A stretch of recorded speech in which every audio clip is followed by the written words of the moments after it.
The Condon Committee was a group funded by the United States Air Force from 1966 to 1968 at the University of Colorado.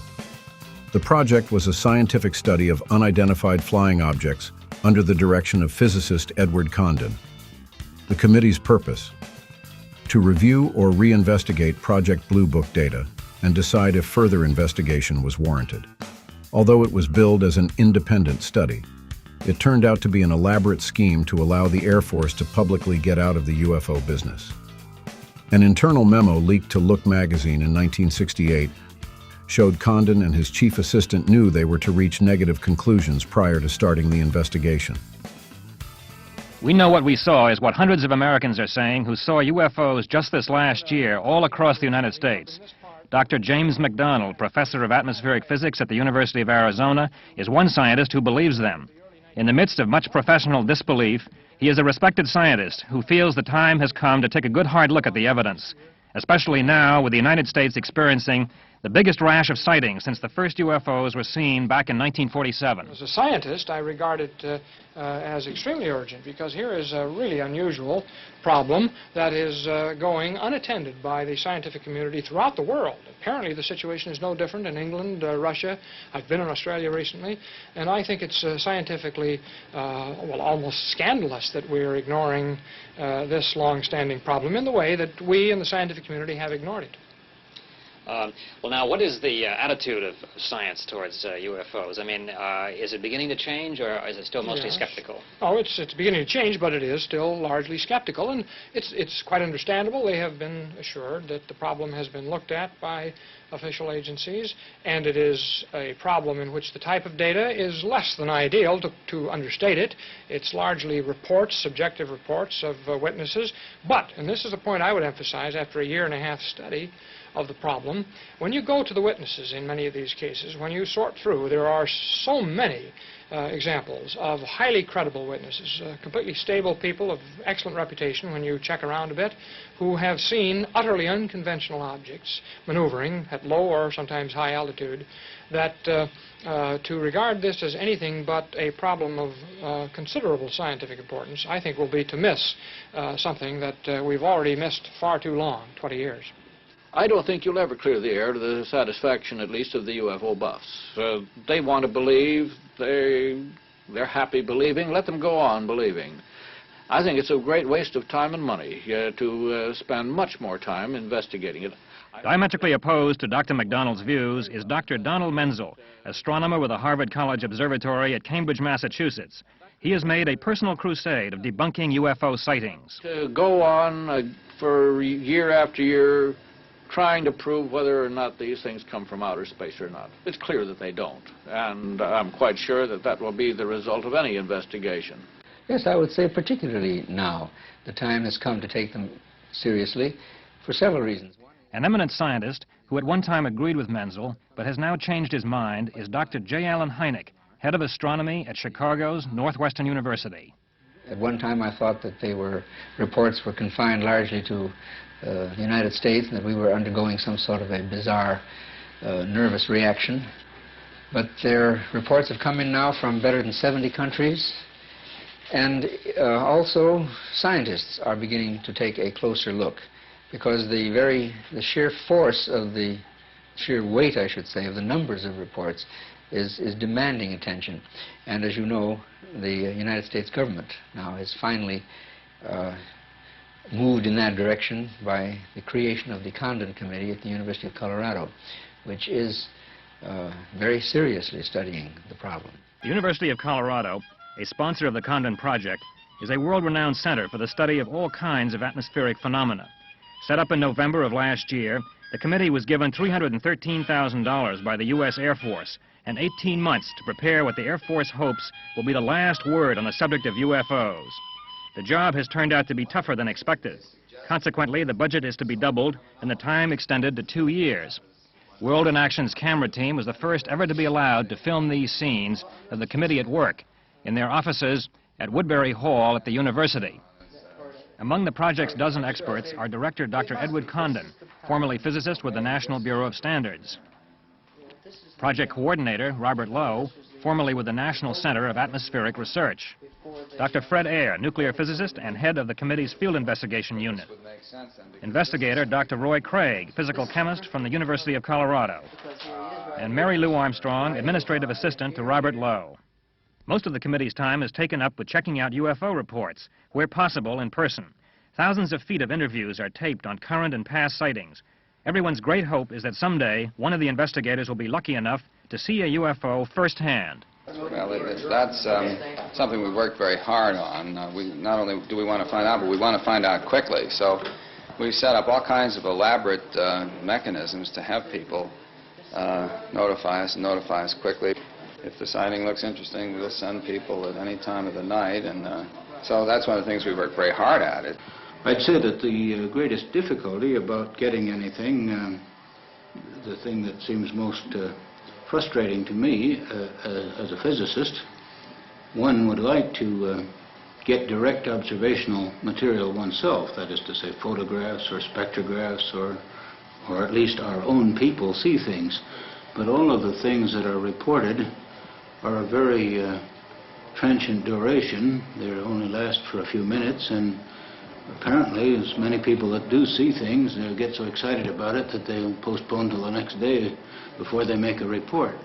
So that in point of fact, not only have we not ourselves directly seen anything in this effort, but have merely been thereby limited simply to interviewing people.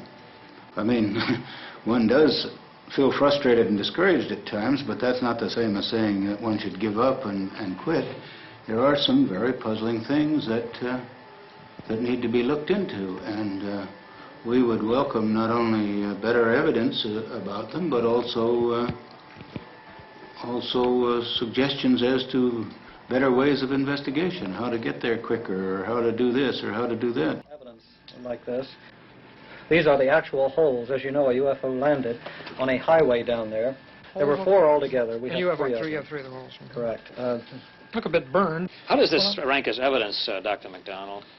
Well, of course, physical evidence is just the just the sort of thing that my scientific colleagues and I too are looking for all the time.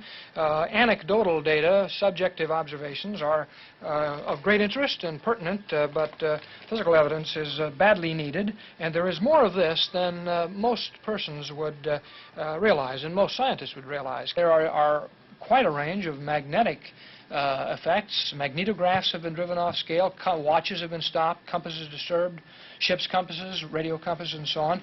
Great many cases of disturbance of car engines. Cars have been stopped. I suppose that there must be 100 to 150 rather well-authenticated cases of cars stopped. There have been power disturbances on small systems and large, coincident with, this doesn't prove it, that it's cause and effect, but there are too many instances of malfunctions and disturbances of power systems coincident with objects of an unconventional nature in the vicinity to ignore that category of data. So there really is a much broader range of effects than many persons are aware of, and I've been attempting to check into every one of these as best I can. How important, for instance, are photographs? Photographs are potentially very important, but there are many more hoax photos than there are genuine photos. Unfortunately, you can sell a photo, and that possibility opens the doors to fraud and fabrication. NICAP has done a great deal of checking on this, as have other groups, and the University of Colorado is doing a lot of checking. There are a few cases that really seem to stand very close scrutiny, and one of these, for example, is the Heflin photos, photographs taken near Santa Ana, California. I first observed it out the left window of the cab, and I thought it was a conventional aircraft at the time. However, just a second or so later, it became obvious it wasn't a conventional type aircraft, and attracted my interest to the point of picking up the camera and actually taking a photo of it as it crossed the road in front of me. And I simply took the camera and aimed a quick picture, and these type come out and are developed out of the camera. Another sequence followed as the object moved across and out the other side, the right-hand side, and it was removed. All of these photos develop outside the camera. Well, this photo is the #1 photo taken through the windshield of the cab, followed by a #2 photo out of the right-hand window, and then, of course, the #3 photo. How do you feel about your own photographs? I think they're remarkable photographs, not because I took them, but because what they portray and show. And as far as the rest of it, I could care less as to who believes what, because I know what I saw. Well, I think this is an excellent example of a fake. It'd be very simple to make it. I don't know what the object is. It looks like a straw hat that somebody tossed up in the air and took a photograph of. It may well be a hubcap. I've seen a number of photographs like this. Not one, but actually hundreds of them that have been clearly faked.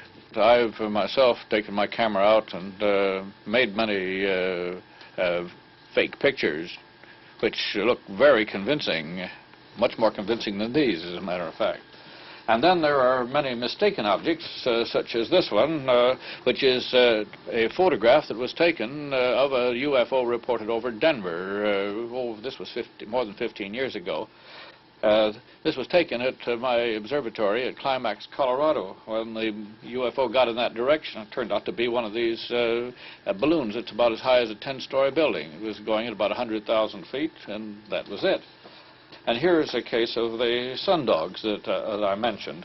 The bright object down here is a reflection of the sun in ice crystals. Well, science doesn't want to sanctify it because it regards the evidence as not good scientific evidence. So you have a vicious cycle that's not very common in science. We don't usually move ahead into areas this way in science. And so the problem is how to take an originally subjectively reported category of data of most unusual nature and convince scientists that they ought to take it seriously.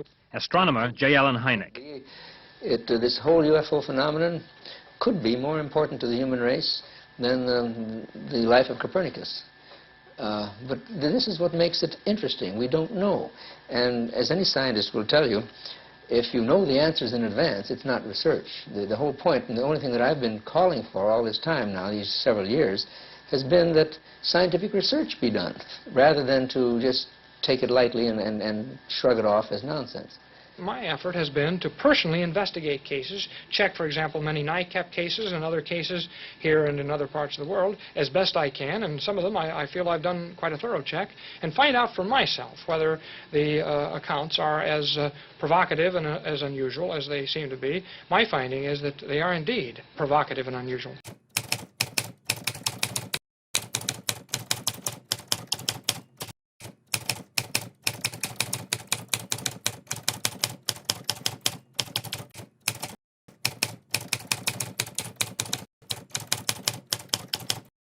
The Condon Report's negative conclusions and recommendations with respect to scientific study of UFOs are now a matter of public record. I dispute those conclusions, challenging and criticizing them on the following principal grounds. The report analyses only about 90 cases, a tiny fraction of the significant and scientifically puzzling UFO reports now on record. It omits consideration of some of the most puzzling cases on record, famous cases that persons such as myself specifically urge the Condon Project to study. It even omits discussion of certain significant cases that project staff actually investigated, for example, Leveland and Redlands. In all, I believe that the contents of the Condon Report fail dismally to support the strong negative recommendations which Condon has presented in his own summary analysis. The strong endorsement by the National Academy of Sciences will, I believe, prove to be a painful embarrassment to the Academy, for it appears to be the epitome of superficial panel evaluation by representatives of a scientific body that ought always to warrant the prestige its good name enjoys.